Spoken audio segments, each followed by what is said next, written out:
News 18 पर अमित शाह के interview के बाद बिहार की सियासत और गर्मा गई है।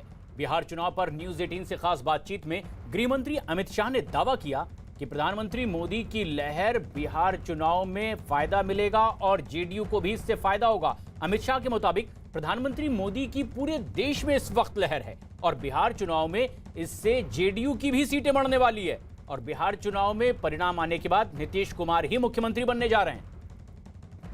मैंने ये भी सुना है कि आपके इंटरनल सर्वेस कह रहे हैं कि वहाँ आज भी मोदी जी की एक बहुत बड़ी लहर है।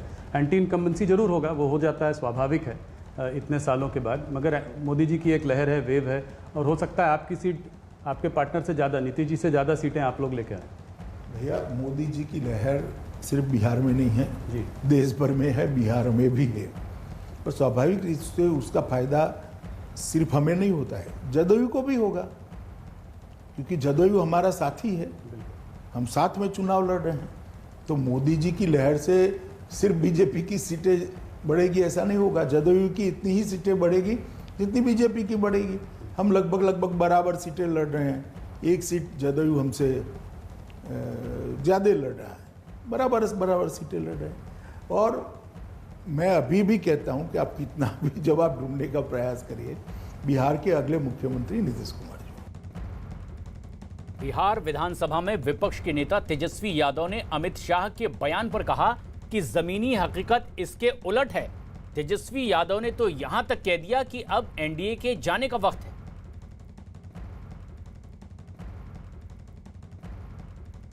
तेजस्वी यादव जी हमारे साथ, हम उनसे बात करते हैं। सर, गृह मंत्री अमित शाह ने न्यूज़ 18 को इंटरव्यू में दिया गया कि मोदी लहर का फायदा नीतीश कुमार की पार्टी को भी होगा। जमीन पर और इंटरव्यू में बड़ा अंतर होता है। जमीन पर अगर आगे देखेंगे तो एनडीए की सरकार दोबारा बिहार में नहीं बनने जा रही है।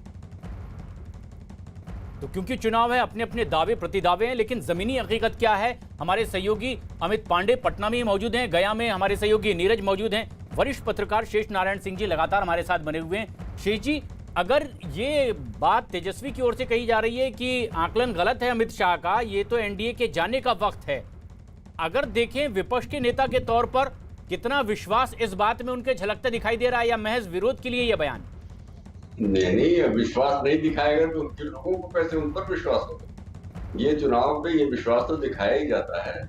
पिछली बार 2015 के चुनाव में इनका गठबंधन जो था नीतीश का और लालू का, वो बहुत ही जबरदस्त परफॉर्म कर रहा था, लेकिन जितने भी नेताओं से बीजेपी की बात करते थे उस वक्त, सब कहते थे कि नहीं हमारी सरकार बन रही।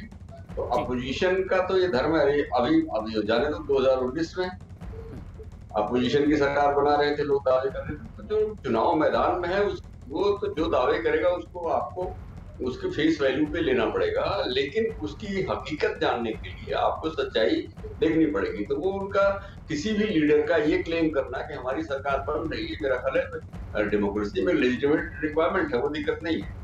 लेकिन जो सच्चाई है वो ये है कि वो क्योंकि पिछली बार देखो बिहार में सीधा है, तीन फोर्सेस हैं, नीतीश कुमार, लालू प्रसाद यादव और बीजेपी, जो दोनों मिल जाती हैं तो उनकी सरकार बन जाती है।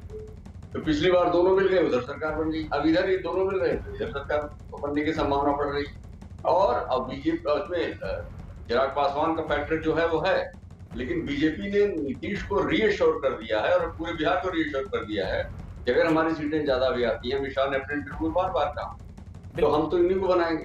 तो इसलिए मुझे लगता है कि वो जमीनी सच्चाई जो है उसके मद्देनजर तेजस्वी यादव साहब के बयान को देखना पड़ेगा और ये उन्हें एक बार फिर देखना पड़ेगा। लेकिन बीजेपी दफ्तर में अमित पांडे हमारे सहयोगी इस वक्त हमसे सीधे जुड़ रहे हैं। अमित, बीजेपी क्या ये समझ रही है कि अगर एंटी इनकम्बेंसी के तहत नुकसान जेडीयू को होता है तो इस वक्त सबसे बड़ा दाव यही कि नरेंद्र मोदी का नाम सबसे बड़ा और उसी के दम पर जेडीयू को भी फायदा होने जा रहा है? और क्या अमित शाह का न्यूज 18 पर यह बयान इसी बात की तस्दीक भी करता है?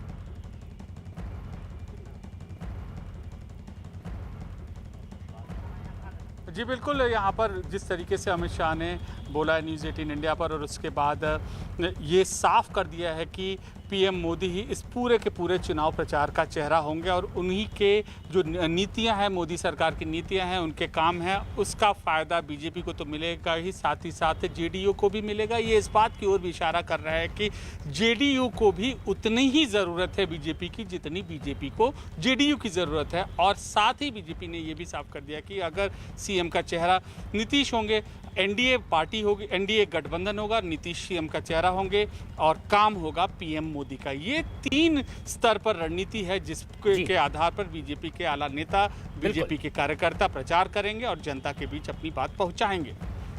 और ये बात भी अब बेहद अहम है और इसीलिए भी जो सत्ता पक्ष के साथ गठबंधन में हैं वो भी आश्वस्त नजर आ रहे हैं और कुछ ऐसी ही राय रखी हिंदुस्तानी आवाम मोर्चा के प्रमुख और बिहार के पूर्व मुख्यमंत्री जीतन राम मांझी ने। अमित शाह के बयान पर इन्होंने कहा कि नीतीश कुमार के नेतृत्व में ही चुनाव लड़ा जा रहा है।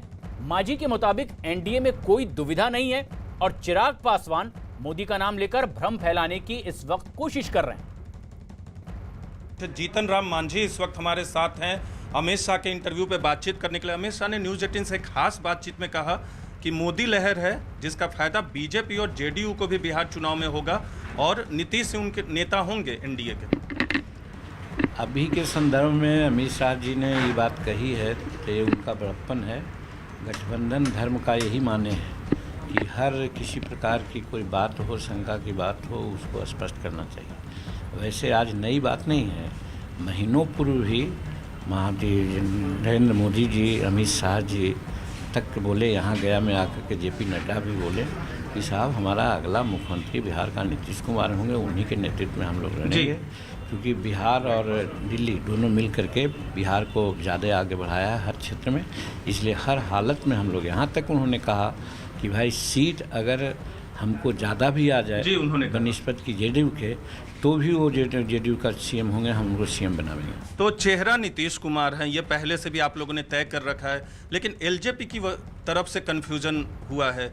एलजेपी बार बार ज़मीन पे भी कह रहे कि बीजेपी के जो कार्यकर्ता हैं प्रधानमंत्री नरेंद्र मोदी के नाम पे वोट मांग रहे हैं। तो क्या एनडीए के भीतर कन्फ्यूजन है कि बार बार अमित शाह हो या जेपी नड्डा हो या बाकी बीजेपी के नेता हो, उस कन्फ्यूजन को क्लियर करना पड़ रहा है? एनडीए में कन्फ्यूजन है, ज़मीन पे कन्फ्यूजन है?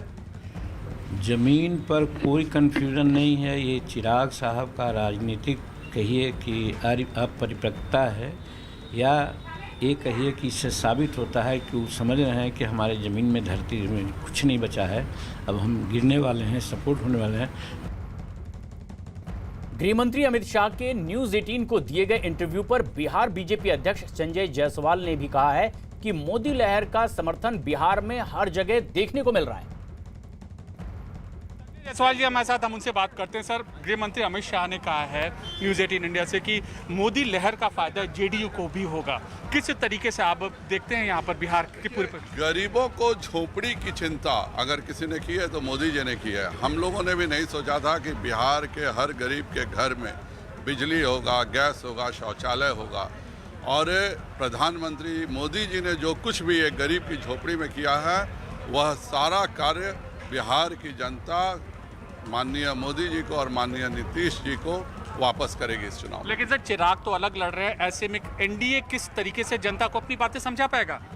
मेरे को आज तक नहीं समझ में आया कि चिराग अलग झारखंड में भी लड़े थे। उस समय तो इस तरह का कोई प्रश्न नहीं पूछा जाता था। बिहार में एनडीए गठबंधन 4 दलों का गठबंधन है और 4 दल से जो भी बाहर है जनता उसको बाहर का रास्ता दिखा देगी। एक अंतिम सवाल सर, कि यहाँ पर अब लालू के ट्वीट पर क्या कहना चाहेंगे? कुछ नहीं, बेचारे वो अपने परिवार से बाहर, उनके दुनिया नज़र नहीं आती है, और बिहार के मुख्यमंत्री के लिए बिहार परिवार है, तो बिहारी इसकी चिंता करेंगे जो बिहार को अपना परिवार जो बिहार को अपना परिवार समझता हो, न कि उसकी चिंता करेंगे जो अपने परिवार को ही बिहार समझता हो। कैमरा पर्सन विमल के साथ अमित पांडे, पटना, न्यूज़ 18 इंडिया।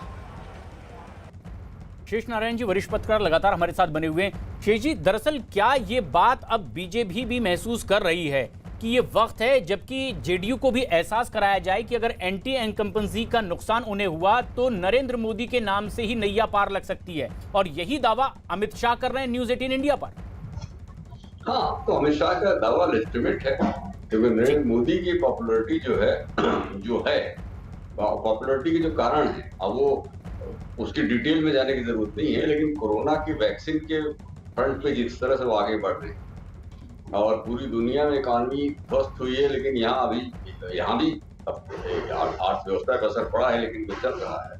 और चीन को जिस तरह से वो हैंडल कर रहे हैं, वो बातें जो गंगा जी के किनारे का मतदाता है, चाहे यूपी का हो, चाहे बिहार का हो, चाहे बंगाल का हो, उसको समझ में आता है और वो काम समझ में आ रहा है। और वहाँ ग्राउंड पे नीतीश कुमार को, और उनका हिसाब भी तो बाकी है भाई। नीतीश कुमार ने मोदी जी को आपको याद है 2000 जब वो मुख्यमंत्री थे, एनडीए के गठबंधन के मुख्यमंत्री की तरफ किस तरह से ट्रीट किया था। तो वो सारी बातें मुझे नहीं लगता कि बीजेपी का जो बड़े नेता भूल जाएंगे। इसलिए 10 तारीख को जब सरकार बनने बिगड़ने का जुगाड़ शुरू होगा और नीतीश कुमार की सीटें अगर कम आएंगी, अब चूंकि उनका डिसीजन है कि उन्हीं को मुख्यमंत्री बनाएंगे, लेकिन अगर सीटें कम होंगी मुख्यमंत्री बनेंगे, अगर इनकी बनती है सरकार तो नीतीश की क्या दुर्दशा होगी, वो एक मजेदार सीन होगा, हम लोग उसको देखेंगे। तो ये चाक चौबंद व्यवस्था लेकिन इसके लिए बीजेपी की ओर से कर दी गई है और इसीलिए भी ये एक बड़ा दावा अमित शाह की ओर से न्यूज 18 इंडिया पर किया भी गया है। लेकिन जमीनी हकीकत क्या है? जनता जिन्हें मतदान करना है, इन नेताओं के भाग्य का फैसला करना है, वो क्या महसूस कर रही है? गया में हमारे सहयोगी नीरज मौजूद हैं। नीरज, आपकी अगर जनता से बात हो रही है लगातार, इस आकलन को वो कैसे देख रहे हैं जो दावा अमित शाह ने किया न्यूज 18 इंडिया पर कि मोदी लहर का फायदा तो बिहार में भी होगा, जेडीयू को भी होने जा रहा है? देखिए, गया जिले के टिकारी विधानसभा क्षेत्र में यहाँ की जनता है, जमीनी जनता से पूछेंगे कि वो क्या सोचते हैं इसमें। ये लोग एक रैली में शामिल होने आए। ये बताइए, नरेंद्र मोदी इस चुनाव में लहर साबित होंगे जिस तरह से दावा किया है अमित शाह ने? नरेंद्र मोदी मुद्दा है, बहुत बड़ा फैक्टर है। क्यों? क्योंकि किसान के लिए बहुत बढ़िया योजना, किसान सम्मान निधि योजना लाए, 6,000 रुपया साल में मिलता है। गरीब गुरुआ के लिए उज्ज्वला योजना लाए, जिससे धुआं धक्कड़ खत्म हो गया, गैस जलता है, पेंशन योजना मिलता है, बहुत तरह का काम किया। लेकिन विपक्ष कहता है कि जमीन पे स्थिति खराब है, यहाँ केंद्र का चेहरा नहीं चलेगा, यानी मोदी नहीं चलेंगे। ये सब बेवकूफ़ की बातें हैं। Modi is India, India is Modi. Bharat के 130 करोड़ पॉपुलेशन, जनसंख्या नरेंद्र मोदी के आस्था पर विश्वास करता है। नीतीश का मुद्दा नहीं है, नीतीश चेहरा मुद्दा है, मुख्यमंत्री के उम्मीदवार तो वो है। हाँ बिल्कुल, क्योंकि जब प्रधानमंत्री उनको प्रपोज किया है कि नीतीश जी ही हमारे चेहरा होंगे और इनका पूर्व में जो काल रहा है वो अच्छा है, अमन है, शांति है, लोगों में भाईचारा है। और तो जब प्रधानमंत्री नरेंद्र मोदी या नीतीश कुमार को लोग देखते हैं तो उनके मुकाबले विपक्ष में किसको देखते हैं आप लोग? विपक्ष में तो कहीं कोई है ही नहीं है। क्यों? मोदी जी के अलावा, क्योंकि मोदी जी सब जन जन का काम करते हैं, सबका साथ सबका विकास। क्यों? आरजेडी के चेहरा तेजस्वी यादव हैं, उधर दूसरी बाकी गठबंधन है, पप्पू यादव हैं, उपेंद्र कुशवाहा हैं, ये लोग भी हैं। तेजस्वी जी का 15 साल का शासन, उनके पिताजी का शासन देखा, लूट, भ्रष्टाचार, डॉक्टर पलायन, दुकानदार पलायन, सिर्फ पलायन ही यहाँ बिहार से रहा। एनडीए के आने के बाद यहाँ विकास दिखाई दिया, अब लोग को विकास पसंद पड़ रहा है, मोदी जी का विजन स्पष्ट दिखाई। तो नीतीश कुमार क्यों नहीं चेहरा? अगर विकास है, मोदी लहर क्यों ज्यादा काम आ रहा है यहाँ? आप ही लोग दावा कर रहे हो। मोदी जी जन जन के नेता हैं, मोदी जी धरातल पर काम करते हैं, मोदी जी में विश्वास है। अब क्या करें? यही टिकारी में लालू जी के राज में थाना लूट हुआ था, तो हम लोग मोदी जी के नाम पर, मोदी जी के चेहरा पर जी हम लोग मोदी जी पर। लेकिन आरजेडी का आप कहना है कि वो रोजगार देंगे, आएंगे तो 10 लाख रोजगार। इनका वादा झूठा है। तो नीरज, ये सबके अपने अपने दावे के बीच जनता की राय भी हम अपने तमाम दर्शकों तक पहुंचा रहे हैं कि बिहार में जमीनी हकीकत आखिर क्या है, और इसीलिए भी शायद बीजेपी कॉन्फिडेंट नजर आ रही है अपने विरोधियों के मुकाबले। गृह मंत्री अमित शाह के न्यूज 18 इंडिया को दिए इंटरव्यू पर बिहार बीजेपी प्रभारी भूपेंद्र यादव ने कहा कि पीएम मोदी को जनता का समर्थन है और इसका पार्टी को भी फायदा मिलेगा।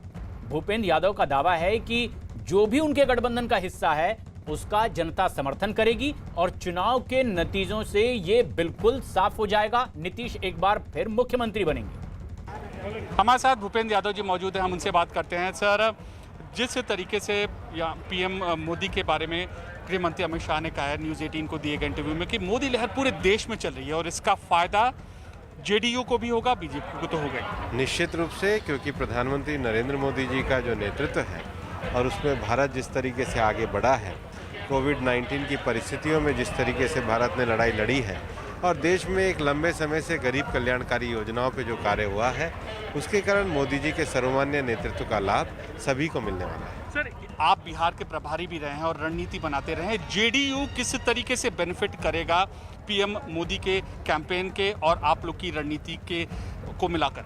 नहीं, पहली बात तो प्रभारी रहा नहीं हूँ, प्रभारी हूँ। जमीन पर हम दोनों दलों के कार्यकर्ता मेहनत कर रहे हैं। 15 साल तक हमने मिलकर सरकार बनाई है। लेकिन विपक्ष हमलावर है। बिहार में शत्रुघ्न सिन्हा के बेटे लव सिन्हा भी अब चुनावी मैदान में हैं। बिहार में मोदी लहर पर पटना के बांकीपुर से कांग्रेस उम्मीदवार के तौर पर मैदान में उतरे लव सिन्हा ने कहा कि अमित शाह का गृह मंत्री होने के नाते वो सम्मान करते हैं, लेकिन उनके इस बयान से वो सहमत नहीं है कि मोदी लहर का फायदा भी अब बिहार चुनाव में जेडीयू और बीजेपी को मिलने जा रहा है। हमारे साथ लव सिन्हा है, शत्रुघ्न सिन्हा के बेटे। लव जी, ये आपकी ओपनिंग पारी है, क्या उम्मीद है यहाँ की जनता से? मेरी उम्मीद है कि जनता मौका देगी एक नए आदमी को, एक नई सोच को, जो उनके लिए काम करना है। जैसे आपने कहा, मैं खुश हूँ कि आपने इस बात से शुरुआत की कि नितिन नवीन जी के पिताजी भी रह चुके हैं यहाँ पे विधायक पहले। तो कोई अगर मेरे ऊपर उंगली उठाता है, बोलता है कि अरे आपके पिताजी नेता है इसलिए आप नेता बने, ये तो गलत है। मैं लोकसभा से लड़ता अगर ये बात होती। मैं यहाँ पे आया हूँ सिर्फ काम करने। जैसे आप आ रहे थे यहाँ से, मैंने देखा कि वहाँ पे काफ़ी बड़े बड़े कचरे की गोनी थी।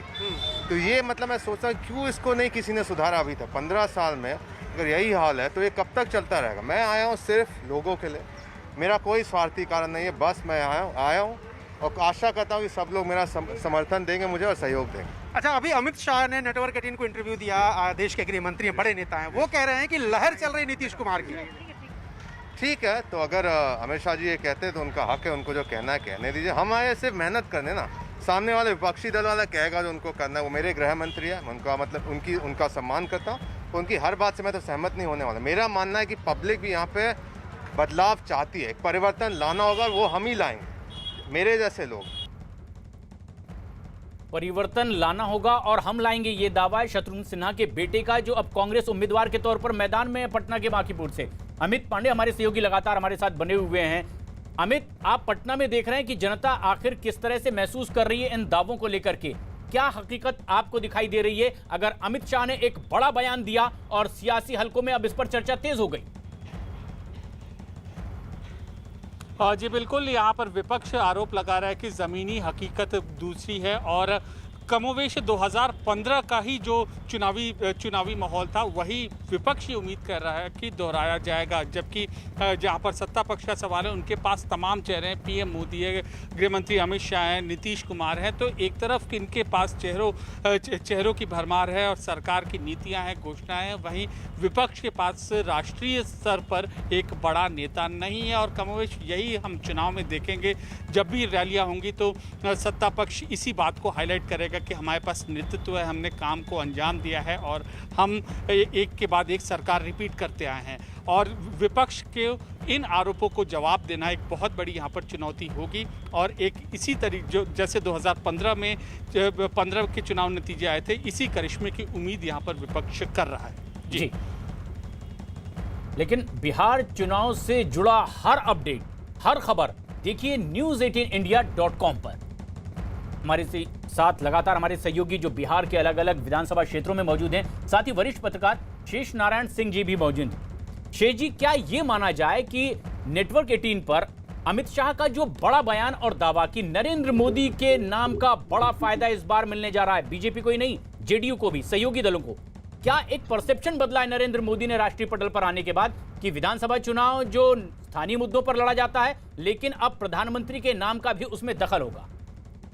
अरे उसी चक्कर में तो सब आए हैं। जीतन राम मांझी तो नीतीश कुमार के कितने खिलाफ थे, और मुकेश सहनी जो थे वहां 55 सीट मांग रहे थे, यहाँ 11 पा गए, उसी में खुश हो गए कि उनको मालूम है कि 11 पे समर्थन मिलेगा। वो तो बीजेपी के कैंडिडेट की तरह लड़ रहे हैं ना। तो वो मोदी के नाम का सहारा, मैं आपसे अमित शाह ने जो बात कही है बात में दम है। अब 2/3 बहुमत बात तो पॉलिटिकल पार्टी अपना वो करेंगे, लेकिन सच्ची बात यह है कि बिहार में जो एंटी इनकम्बेंसी नीतीश बाबू की है, उसको बैलेंस, उसको संभालने का काम केवल नरेंद्र मोदी की छवि करेगी और उनका कार्यकर्ता बेस करेगी। अब उनके सामने सवाल यह है कि अगर के नीतीश कुमार के उम्मीदवारों को ही उनको जिताना है। चिराग पासवान उनके खिलाफ लड़ रहे हैं, उनको हराने के लिए लड़ रहे हैं, तो उनको भी न्यूट्रलाइज करना है। तो सारा काम नरेंद्र मोदी, अब अमित शाह ने 90% काम तो कर दिया ट्विटर 18 को इंटरव्यू देके, तो बाकी जो 10% बच रहा है वो जो नरेंद्र मोदी की रैलियां होंगी और उसमें जब वो कहेंगे कि भाई हमारे साथ ये तीन चार लोगों के अलावा कोई और पार्टी नहीं है, तो फिर चिराग पासवान का क्लेम, हालांकि अभी आपने सुना उनके एलजेपी के कैंडिडेट जो हैं वो कह रहे थे कि नहीं साहब वो पेपर पे है, वो सब उनकी बातें हैं, तो हमारे और यही बात शेष जी खुद गृह मंत्री अमित शाह भी करते हुए नजर आए हैं। उन्होंने साफ कर दिया कि कोई कंफ्यूजन नहीं है कौन हमारे साथ है और किस तरह के परिणाम होंगे, दावा खुद गृह मंत्री ने कर दिया। लेकिन सिर्फ बिहार पर यह बात नहीं कही, बल्कि कुछ और प्रदेशों पर भी उनकी निगाह थी और बंगाल इसी तरह चर्चा में भी आया। नेटवर्क 18 के editor in chief Rahul Joshi को दिए एक्सक्लूसिव इंटरव्यू में गृह मंत्री अमित शाह ने कहा कि पश्चिम बंगाल में कानून व्यवस्था की हालत ठीक नहीं है, ऐसे में कैलाश विजयवर्गीय की वहां राष्ट्रपति शासन लगाने की मांग करना गलत नहीं है। लेकिन अमित शाह ने कहा कि उन्हें सरकार होने के नाते राज्यपाल और बाकी रिपोर्ट को भी देखना बेहद अहम और जरूरी है। आपके साथी जो हैं, जो कि बंगाल को देखते हैं या बंगाल में हैं, जैसे कि कैलाश विजयवर्गीय, बाबुल सुप्रियो, इन्होंने ये तक मांग की है कि वहाँ पे प्रेसिडेंट रूल लगाना चाहिए। आपकी इस पे क्या राय है? देखिए, तो पॉलिटिकल पार्टी के नेता है, स्थिति इतनी गंभीर है कि मांग करे वो उनकी जगह पे वाजिब है। जहाँ तक भारत सरकार का सवाल है, हमें संविधान के हिसाब से देखना है, गवर्नर साहब की रिपोर्ट क्या आती है, स्थिति क्या होती है, वो देखकर निर्णय होता है। परंतु भारतीय जनता पार्टी के नेता जो मांग कर रहे हैं, मैं मानता हूं कि स्थिति सच अर्थ में वहां पर गंभीर है। तो इसलिए उनकी मांग मतलब एकदम गलत भी नहीं है? मांग करना गलत नहीं है जी, पर आप ये नहीं कह रहे हैं कि स्थिति अभी ऐसी हुई है कि वहां पर प्रेसिडेंट? मैंने ऐसा नहीं कहा। एक बड़ी बात कही है खुद गृह मंत्री ने न्यूज 18 पर कि वहां स्थिति सामान्य नहीं है, दूसरे राज्यों के मुकाबले तुलना नहीं की जा सकती लॉ एंड ऑर्डर को लेकर। कोलकाता में हकीकत क्या है पश्चिम बंगाल में? आशिका सिंह हमारी सहयोगी इस वक्त हमसे सीधे जुड़ रही हैं। आशिका, क्या ये एक राजनेता का महज दावा माना जाए या फिर इससे इत्तेफाक रखती हैं वहां की राजनीतिक पार्टियां? देखिए, राजनीतिक हिंसा जो है इससे इनकार नहीं किया जा सकता। बहुत बड़ी बड़ी घटनाएं हो रही हैं और चुनाव जैसे जैसे नज़दीक आ रहे हैं, चुनाव के आसपास में ये कह सकती हूँ कि ये राजनीतिक हिंसा जो है अपने चरम पर होगी। बहुत ज़्यादा विभत्स रूप देखने को मिलेगा इसका।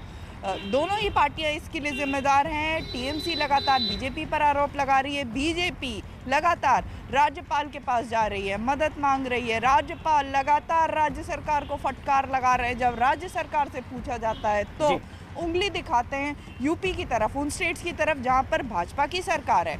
तो कहीं ना कहीं आरोप प्रत्यारोप की ये जो राजनीति है वो हो रही है। इसके बीच परिस्थिति पश्चिम बंगाल में निश्चित ही चिंताजनक है। और ये जो बात आप कह रही हैं यही देखा भी जा रहा है, क्योंकि अब अमित शाह का जो बयान आया है उस पर अब लगातार विपक्षी हमलावर भी हैं। न्यूज 18 को दिए इंटरव्यू में गृह मंत्री अमित शाह ने बंगाल पर अपनी बेबाक राय रखी और इसके बाद टीएमसी सांसद फिरहाद हाकिम पलटवार करते दिखाई दिए। दावा ये किया कि बंगाल में कोई राजनीतिक हत्या नहीं हो रही है। अमित शाह को मैं पूछता हूं, जोगी जी का वहां लॉ एंड ऑर्डर अच्छा है, अमित शाह ने चुप क्यों था जब थायरस का वो घटना हुआ, जब एनकाउंटर में उसको मार दिया गया, 8 पुलिसकर्मी मर गया, तब अमित शाह क्या बोलना भूल गए थे? ये सब पॉलिटिक्स है। गद्दी में बैठ के स्वराष्ट्र मंत्री या गद्दी में बैठ के पॉलिटिक्स कर रहे हैं। और इस बीच याद रखना बेहद जरूरी है, अगले साल बंगाल में चुनाव भी होने जा रहे हैं और बंगाल प्रभारी बीजेपी के कैलाश विजयवर्गीय ने अमित शाह के दावे को बिल्कुल सही करार दिया।